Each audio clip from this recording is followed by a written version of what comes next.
வணக்கம் நண்பர்களே. இன்று மதுரையில் தக்காளி 1 கிலோ 30 ரூபாய் முதல் 40 ரூபாய் வரையிலும், உருளைக்கிழங்கு 1 கிலோ 35 ரூபாய் முதல் 58 ரூபாய் வரையிலும், சின்ன வெங்காயம் 1 கிலோ 60 ரூபாய் முதல் 65 ரூபாய் வரையிலும், பெரிய வெங்காயம் 1 கிலோ 28 ரூபாய் முதல் 34 ரூபாய் வரையிலும், பச்சை மிளகாய் 1 கிலோ 60 ரூபாய் முதல் 80 ரூபாய் வரையிலும், கத்தரிக்காய் 1 கிலோ 30 ரூபாய் முதல் 50 ரூபாய் வரையிலும்,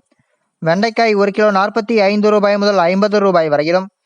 முருங்கைக்காய் 1 கிலோ 40 ரூபாய் முதல் 60 ரூபாய் வரையிலும்,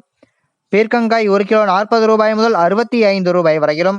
சுரைக்காய் 1 கிலோ 30 ரூபாய் முதல் 40 ரூபாய் வரையிலும், புடலங்காய் 1 கிலோ 50 ரூபாய் முதல் 60 ரூபாய் வரையிலும், பாகற்காய் 1 கிலோ 70 ரூபாய் முதல் 80 ரூபாய் வரையிலும், தேங்காய் ஒன்று 38 ரூபாய் முதல் 40 ரூபாய் வரையிலும்,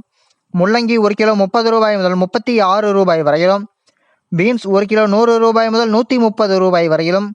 அவரைக்காய் 1 கிலோ 120 ரூபாய் முதல் 140 ரூபாய் வரையிலும், கேரட் 1 கிலோ 35 ரூபாய் முதல் 60 ரூபாய் வரையிலும், வெற்றிலை 1 கிலோ 200 ரூபாய் முதல் 240 ரூபாய் வரையிலும், வாழைப்பழம் 1 கிலோ 30 ரூபாய் முதல் 40 ரூபாய் வரையிலும், மாம்பழம் 1 கிலோ 70 ரூபாய் முதல் 120 ரூபாய் வரையிலும் விற்பனை செய்யப்பட்டு வருகிறது. தினமும் இது போன்ற தகவல்களை அறிந்து கொள்ள எங்கள் சேனலை சப்ஸ்கிரைப் செய்யுங்கள். நன்றி, வணக்கம்.